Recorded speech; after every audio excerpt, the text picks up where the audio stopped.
والله والله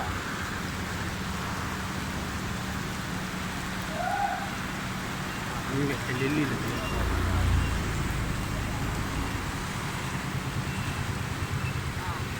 भाई आज मौसम बेईमान है बड़ा मौसम